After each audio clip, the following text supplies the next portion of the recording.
with some octopus patty and then fresh oyster. And then, harap. Around 31 euro. Pero masarap na siya talaga. Nilang St. Blaise's Church. Hi guys, welcome back on my channel. I'm Brian from the Philippines but currently living and working here in Switzerland. I'm also very excited because it's my vacation time. I'll be going to Croatia, Montenegro, Bosnia and Herzegovina. So let's go, samahan niyo ako.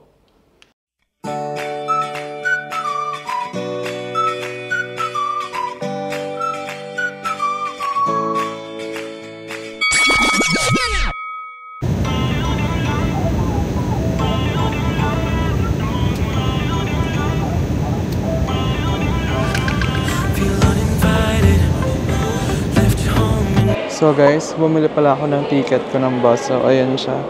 Ayan yung ticket ko for 15 euros. Balikan na siya. So bus daw siya na color blue. Tapos meron dito sa tapat ng building. Ayan. So wala pa yung bus eh. Pero at least diba, balikan na siya. Tapos 15 euros lang. Hindi na ako mahihirapan pa. Hintayin na lang natin siya. Blue daw. Okay, let's go.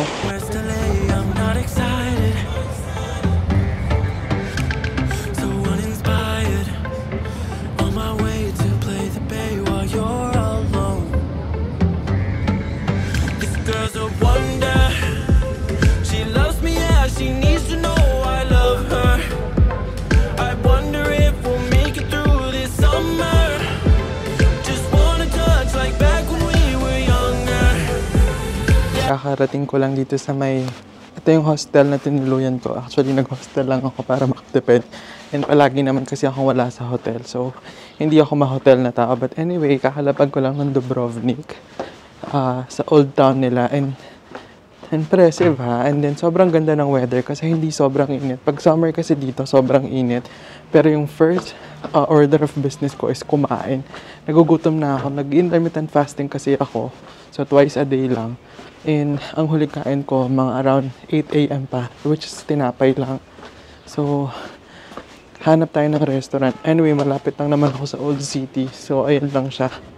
And dahil malapit to sa dagat, I'll be eating seafood. That's for sure.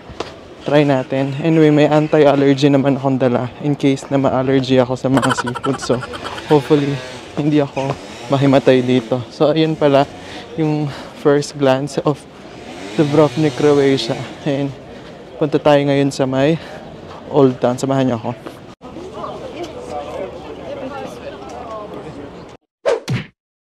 Third, I'm here at Barb and I ordered this octopus burger menu. Pero yun siya. May burger with some octopus patty and then fresh oyster, and then meron siyang onion rings and then fries. Let's see kung anong lasa. So meron din siyang ketchup.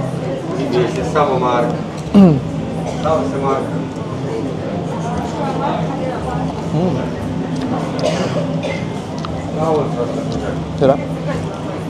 You have for the onion rings. This is my second meal for the day.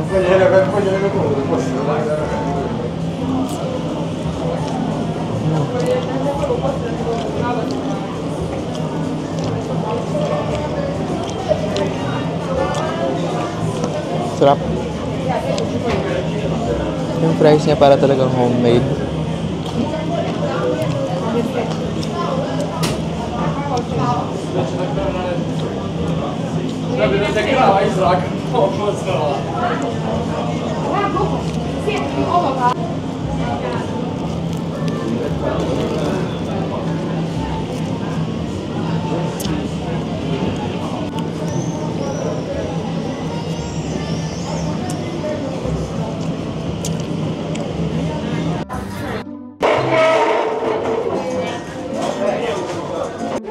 So guys, tignan niyo yung pila sa likod ko. Yan yung Pepinos na ice cream. Pag ito hindi masarap ah. Ito yung caramel, tapos sa baba niya yung creme brulee. Harap.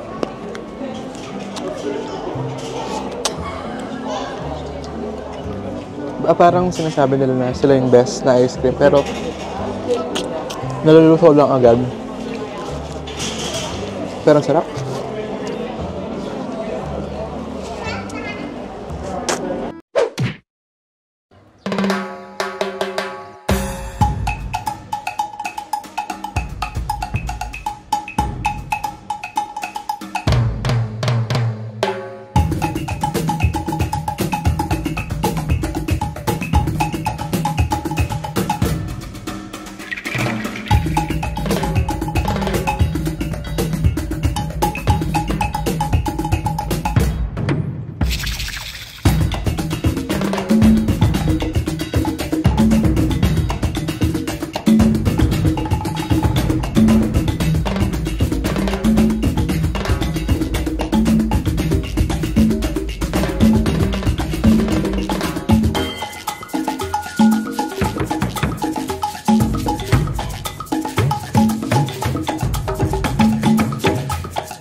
Hi guys, so habang walang tao, iba-vlog ko na sa inyo, 'di ba?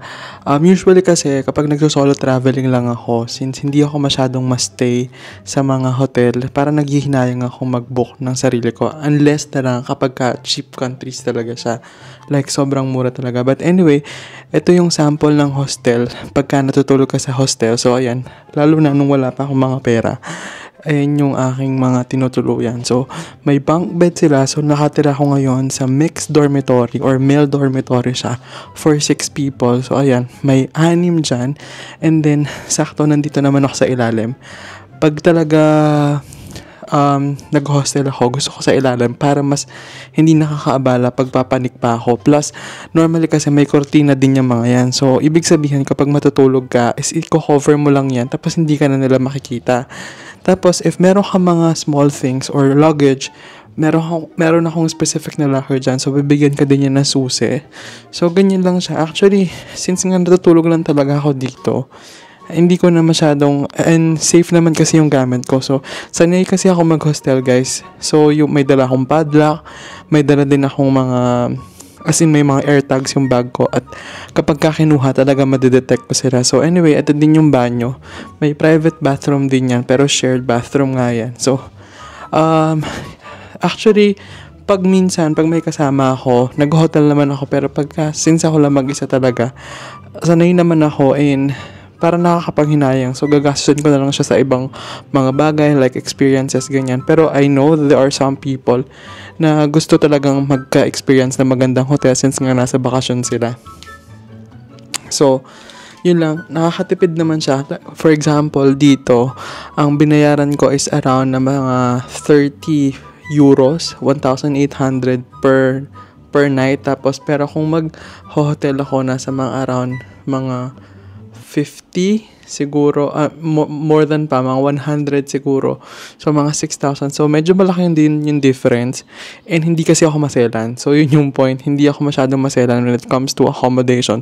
So, kahit dyan lang ako matulog, so okay na sa akin yun.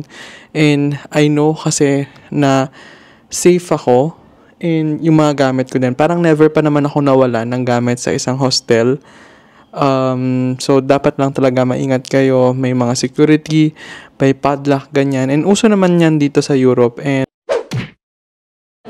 hi everyone, it's currently officially our 3rd day here at Dubrovnik, Croatia. Pero kahapon kasi, ang hangin. Pero kahapon kasi ay pumunta ako ng Bosnia and Herzegovina. So, pwede kayong mag-day trip actually. So, nag-book lang ako ng Get Your Guide. And ngayon, it's currently around 12:30. Kanina umaga ay nag-jogging lang ako because I have a run or marathon sa Sunday sa Geneva, sa Switzerland, and I need to train. But anyway, since 12:30 or magwa-1 na, sobrang daming tao na. So makikita nyo, ayun siya. But so, for today's agenda, magpapahinga lang ako since tomorrow pupunta din ako ng Montenegro. And ngayon, ipapasyal ko lang kayo sa mga sceneries dito sa loob ng Old Town ng Dubrovnik. So, this is the best ice cream I've had so far. So this is called the Pepinos. So ayan siya. So first on our list na pwede niyong puntahan dito is the Port of Dubrovnik. So ayan siya. Ayan yung parang city ng Dubrovnik. Tapos dito, ito yung port. Marami actually mga boats dito kasi dito yung sakayan kung gusto mong mag-cruise, sunset cruise, dinner cruise, lunch cruise. However, since yung weather ngayon hindi ganun kaganda, hindi naman umuulan pero medyo mahangin tsaka mahalon. So, kinancel nila yung papunta doon sa isang island. Gusto ko pa man din sanang pumunta doon. But anyway, let's try. Baka meron pang chance sa other days. Pero kasi ang forecast din is medyo maulan. Hi guys! Nasa likod ka naman yung tinatawag nilang St. Blaise's Church. So basically, St. Blaise is the patron saint of Dubrovnik. So pinaniniwalaan na nagpakita siya sa isang vision na winawarn niya yung mga tao na magkakaroon ng impending Venetian attack which saves the city. So kung makikita nyo, yung sa pinakataas niya, actually, yan si St. Blaise. Ayan, hindi ko sure kung makita nyo siya. Pero yung image na St. Blaise na yan, may hawak siyang parang city na pinaniniwalaan na yan yung symbolizes Dubrovnik na parang sinisave niya or pinoprotect niya yung city na to. So, it was built in 1715. So, imagine niyo na lang, ilang years na siya nag-exist dito, no? Tapos, dito din makikita yung kanyang bell tower. So, actually, nandito ako ngayon sa may Lutza Square. And Lutza Square is also the parang beginning nung tinatawag nilang, I'm not sure kung Strand din ata. It's the shopping street dito sa may Dubrovnik. So, ayan, kung makikita nyo, ang daming tao. So, that's why shopping center talaga siya. Tapos kung makikita nyo dito, meron siyang mga eskinita. So may mga restaurants dyan. Actually, meron dito yung mga, dyan ako kumain nung Barb's na octopus burger. So noong nakarang araw yun. So ayan siya guys. Pwede kang bumili ng Dubrovnik Pass. So pwede kang pumasok sa mga ilang or selected museum nila. But then I will not try to, kasi sobrang daming tao. Hindi naman ako mag-enjoy. So, ayan. So, libot muna tayo dito. Ayan. Ayan yung mga restaurants. Tingnan nyo. The weather is so-so. Hindi, medyo cloudy lang ng konti. Pero ang dami pa rin tao. Actually, medyo, as compared to other, medyo touristy place talaga kasi siya. So, medyo mahal ng konti yung mga bilihin. Tapos, wala din dito yung mga gusto kong kung mag-shopping kayo, may bala kayo mag-shopping like Zara, wala dito. So, ayun yung mga streets na sinasabi ko sa inyo. Ayan, no? Pwede kang umakyat sa taas. Sikat din dito yung mga ice cream nila. So, may affogato. Ayan. Isa din makikita dito, guys, yun yung mga Game of Thrones na merchandise. So, sinasabi dito sa labas ng stores nila na license sila na magbenta ng Game of Thrones. Kasi nga, this road is very popular kasi ito yung one of the shooting locations ng Game of Thrones. So, yan. Sobrang daming tao lang. Ito yung nasa likod ko. So, ayan siya guys. So, I think, kasi nilalapagan din to ng mga cruise daw. So, medyo marami talaga yung mga turistang pumupunta dito. Mag-ingat lang din kayo sa mga pickpockets kasi medyo, lalo na sa bandang dito. Kahapon nga winarin kami ng aming tourist guide na kahit sa ibang bansa, kahit nasa Europa ka na, may mga pickpockets pa rin talaga. So, ingat-ingat na lang. So, dito naman guys, yung oldest na running pa rin na pharmacy. So, ayan siya. Yan daw yung pinaka-oldest na pharmacy. Tapos, operational pa siya. So, kung gusto mong bumili ng gamot, pwede naman dyan. Pero, I'm not sure kung anong difference niya sa iba. So, anyway, pwede atang pumasok dito. To have the fish plate. The fish plate. Okay. And then, for drink, the sparkling water, carbonated. Yeah, small. Thank you. Hi guys, so pala pag nasa Europe ka, tapos inahinan ka ng bread. So, ito yung bread. Pwede ka mag-combine ng ng olive oil tsaka ng balsamic vinegar. So, inahalo siya sa plate. Pag may binigay sa'yo maliit na plate, ihalo mo lang siya. Tapos, pwede mo na siya maging sausawan ng bread mo. So, for example, yan. Tingnan niyo yung plate ko. Meron siyang mismong dito siya. Tapos, hatiin mo lang. Tapos, mix mo lang. Actually, masarap to. Pero hindi ko type yung balsamic nila dito sa microwave siya. Hi guys, so dumating na yung order ko. And here's it. So, meron ako dito shrimp with risotto. And then, mussel, squid, at saka sea bass. So, bago pa lumamig, naghingi din pala ako ng white sauce. So, ayan. So, let's try. Try natin yung sea bass. Actually good.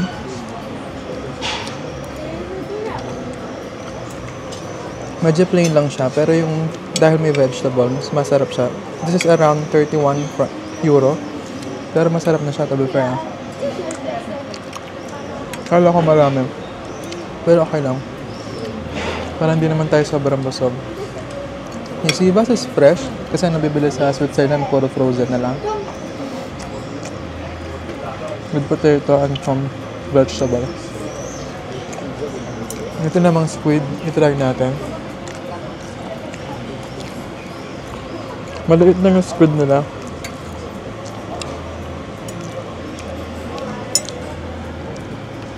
Sa Poset, magkano lang to sa Pilipinas? Fresh juice yung squid nila. Parang yung siya sa butter. Wala, hindi siya stuff. Kasi ano lang siya. Buset lang talaga siya. And then may konting rice. Risotto to. Sure na ako. And then may shrimp. Buti na lang walang ulo kasi baka ma-allergy ako sa ulo.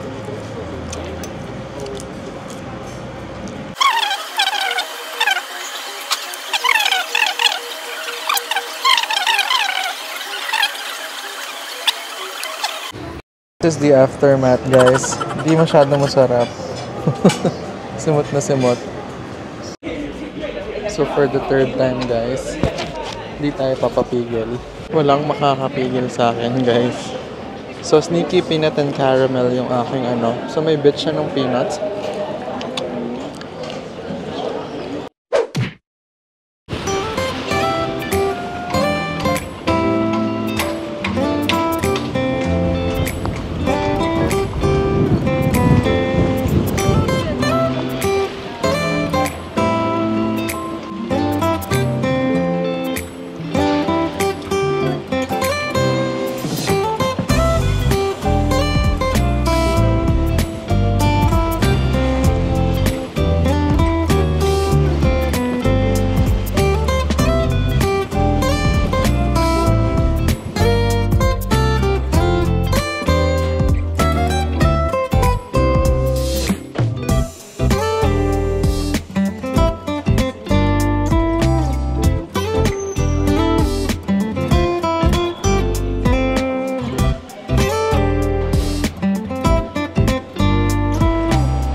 So guys, like less than 5 minutes walk from the old town, makita nyo dito yung Dubrovnik West Harbor.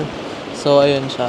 Ito yung one of the shooting locations din ng Game of Thrones. So merong may scene dyan na parang basta ipapakita ko na lang yung picture kung mahanap ko. But anyway, ito yung kanyang view location. So ayun yung King's Landing actually. Yun yung wall.